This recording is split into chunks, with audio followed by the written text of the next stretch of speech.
Yo, people, welcome back to On Track GP. I'm joined by my brother Sam in the building, bro. How are you doing today, first of all? I'm all good, thanks. How are you? I'm very good, bro. I was just trying to convince you to join me for the Japanese Grand Prix watch along. I'm That whole afraid start. not. Yeah, I always You're say it's the worst unfortunately. But weekend. Like, listen, you've been on a madness. You've been seeing the paddock, meeting Christian Horner. That's what we're here to talk about. What is it like to, get to know the guy and speak on him? So first of all, I want to ask you about being in the F1 paddock and I guess those intricacies and those details you get to see on TV. What was that experience like?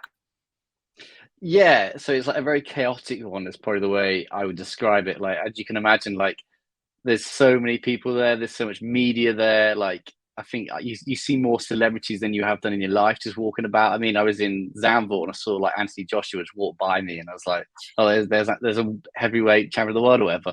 So yeah, like I think it's very chaotic, but like it's sort of structured in a way. So like if people don't know, like we tend to get there Thursday. So like Thursday is very much a media day where like the journalists get to ask all the questions, and obviously you got the practice on the Friday, and then you go off into the weekend. So it's quite a long time to be away from home, really, because you travel out Wednesday, you're often not back till Monday, but like it's such a cool atmosphere to be like really in the hub. Like I think Formula One's really good at sort of allowing people in. Like I think if we think about, I don't know, like football teams, like you're not going to be able to sit inside of football teams like hospitality just before a Yeah. game, are you? Like F1 teams are very open. I think that's a really good part of the sport is that they do let people in. Like, but yeah, it's just a very chaotic experience. You have to sort of be ready for anything. There's a lot of running about, and when it's like Zambot, when it's raining pretty much all weekend, you get very wet because you're running between places and places outside. But yeah, like it's such a thrilling experience. Like I always say, it's probably like the best way to go as a fan is because you get such great access. You're sitting in the same room as like all the drivers. Yeah, so it's just a chaotic experience, but such a brilliant one. Yeah. Yeah, and also like, was you on the grid, right, where they line up the cars, of course, and like you said, all the celebrities are kind of walking around. You've got the Sky trying to do their little interviews with people that they don't know and whatnot, Martin Brundle. But like, do you feel like that's helpful for like the teams and stuff when that's all that chaos? Because I'm trying to think to myself as a driver, they're trying to mentally prepare. The teams are trying to make sure the car's prepared and whatnot, and then you've got all these random like celebrities walking around. Like it's actually chaos. So really, it doesn't happen in any other sport, like you said.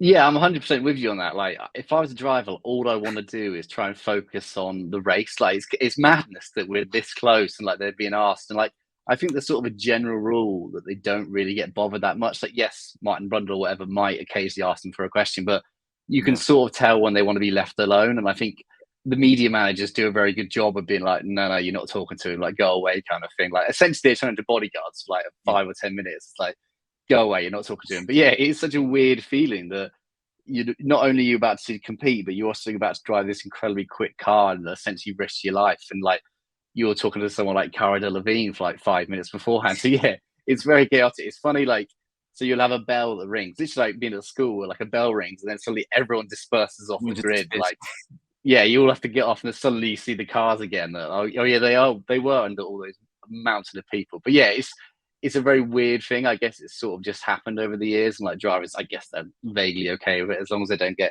bothered too much by the press yeah. and by the celebrities.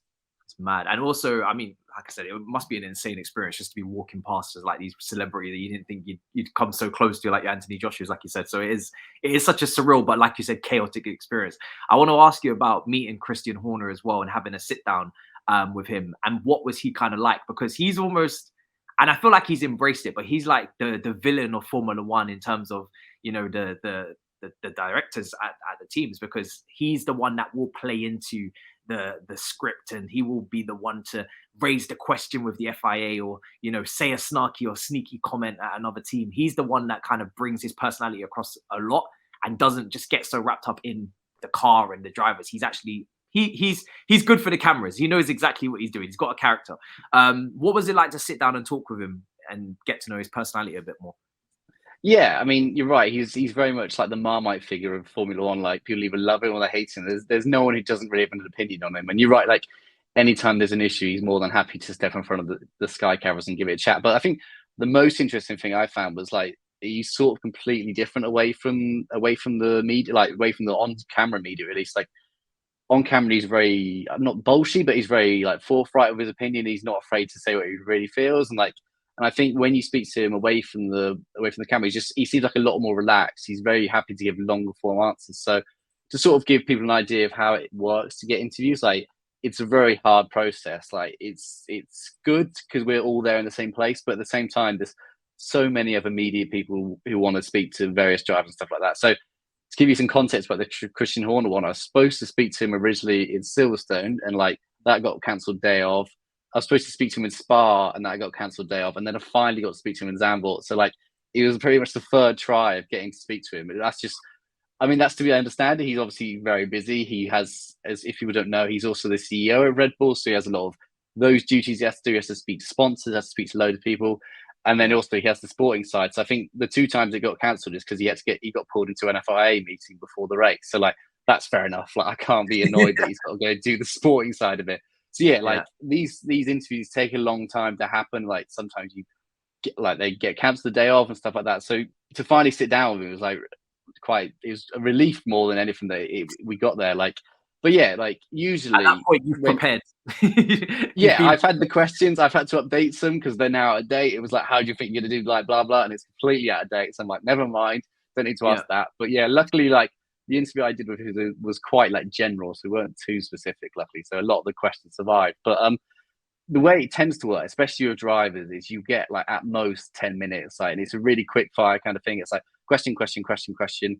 And if you're sharing that with another journalist, or maybe you're in a big group, like the topics can range like from all over the place. Really, like, it's like there's no coherent structure throughout the interview because everyone's got their own angle they want to ask about, and like that's sort of just how it works. So I think I went in expecting that, but I think both. I mean, my thanks obviously go to Christian, but also to Red Bull as a whole, because like he was very happy to just sit back and answer every question I had. Really, like I think I speak to him about 20 minutes in total, and like really the only reason it stopped is I ran out of questions. Like I wasn't expecting to speak to him this long, and like like I said, like the main thing that struck me was just how relaxed and confident he was. Like I'd ask him about these things that happened a long time in the past, and he would more than happily explain all of it. Like he would go through it. He wasn't being like a one line here or a one word there. He was very much happy to like give some time and think about what he was saying. And like the point of the piece that I did was sort of looking back on his career, really, because he's the longest serving team principal. He joined when he was ridiculously young. Like I think he's still sort of the second or third youngest, and he's been in it for so long. And I think he probably enjoyed it in a way. I don't want to speak for him, but like it's probably quite nice not to speak about the current topics. More on him and not so always on the drivers. Yeah, I mean, he gets asked about Max Verstappen like 1,000 times a weekend, so maybe it was a bit nice to sort of say like, "Oh, what were you doing during the early days? Like, how did you get everyone to join?" kind of thing. So like, yeah, like he was really relaxed, and I think there were a few questions at the end where maybe it could have been a bit more of a controversial response, but like I think, like I said, he's just completely different away from the cameras. Not to say that his on-camera personality is fake or anything like that, but I think it's more a case of he knows that he's on for a very short amount of time, and he knows he wants to get his point across kind of quickly. Whereas with the media, he's got more time. With the written media, he's got more time to like think about his answers and maybe not give such a good headline, because like that's not always what we need as the written media. So yeah, it was just a great interview. He was more than happy to speak to everything I asked, and like, yeah, I think everything he told me, and actually worked into a really good piece. And like one of the best things is when you send it on to Red Bull and they say that's a great job kind of thing. So like you're sort of happy, like, oh, at least they enjoyed it kind of thing. So yeah, it was really good, and I'm like again happy that thanks to Red Bull for sorting that out. Really.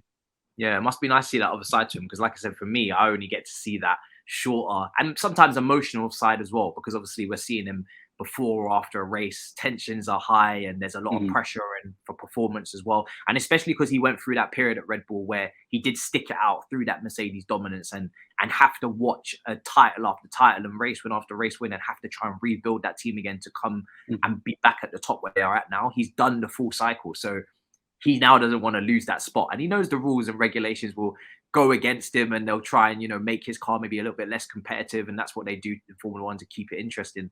They have these cycles. So he's already probably on his toes. Like, listen, we've bagged 2 in a row now, but we're definitely going to get the third.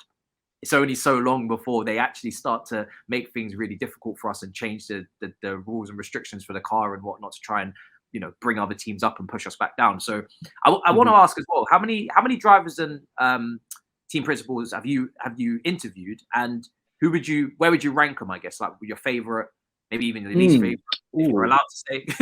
I don't have a least favorite because I'm all happy they spoke to me. So I think I've sort of asked, like, it's difficult. There's sort of like two layers of interview, I'd say. Like, so one, like the very top, which obviously like a one-to-one interview, like I did with Christian, and then other times you sort of in a press conference with them, or you've got a few media around you can maybe get one or two questions in. So I think covering that second part, I've done pretty much all the grid. But in terms of like one-on-one, like at the same weekend, I also spoke to Pierre Gasly. I spoke to Yuki Tsunoda before. I think a few years ago I spoke to Toto Wolff, but that was via Zoom, so it's a little bit different. Spoke to Max as well via Zoom. So like I said, it's hard to rank them. Like I think the Christian one was probably the best because I think he was the most open. But saying that, like the one I did with Toto again is a bit of a different interview than his normal one. It was sort of about his childhood and kind of thing, because I don't think a lot of people know that his dad died when he was a very young guy, and sort of that's affected him. So, but again, he was another person that was just completely open. It's sort of, maybe we don't expect this from like these high level people that they're happy to sort of say their feelings, kind of thing. So I think, it's hard to give a definitive ranking. I think Yuki Tsunoda was obviously a bit more like not protective, but I think it's probably easier for team principals to talk because they know they're in a position where they're not going to lose their job. Whereas at the time, Tsunoda was sort of still battling for his seat and that kind of thing. So maybe he was walking on eggshells as a bit. But yeah, I personally think that those that are very comfortable in the sport, they sort of tend to give the better interviews because they're happy to take a moment. Yeah, so I think you see that with people like, I don't know, like Sebastian Vettel now. He was always happy later in his career to sort of give long interviews, give opinions. And I think once you get more confidence in the sport, then your interviews do start to be a little bit better just because you feel like you can take your time, sort of reply as you want, really. You've got that security of, you know, you've had so many races, you know, your quality is clearly undeniable and kind of unquestioned, then you can start to have a bit more fun, I guess. And we see that with a lot of the older drivers. Kimi, he was a different type of personality, but you know, he was very, very true to his personality. Lewis has always been outspoken as well. Daniel Ricciardo's got his personality. So it does seem to be as they get older that we really start to see these characters come out. Well, bro, I have to say congratulations on that interview, because thank you. Yeah, it was really good to finally get it done, and I'm glad the way it came out. It was a lot of jealous people out there.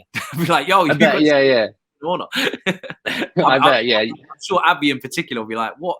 Come on!" I know. Yeah, I didn't fanboy for 20 minutes, so I think she would have done it a little bit differently. Well, listen, it's been an absolute pleasure, guys. I hope you've enjoyed this video and this insight, which is really difficult to get this insight because only a handful of people will get these opportunities. So, absolute pleasure to talk to Sam about this. And guys, make sure that you make sure you subscribe, and listen, we will be there for the Japanese Grand Prix, and I will be up very early. And so will Sam. Until then, guys, peace.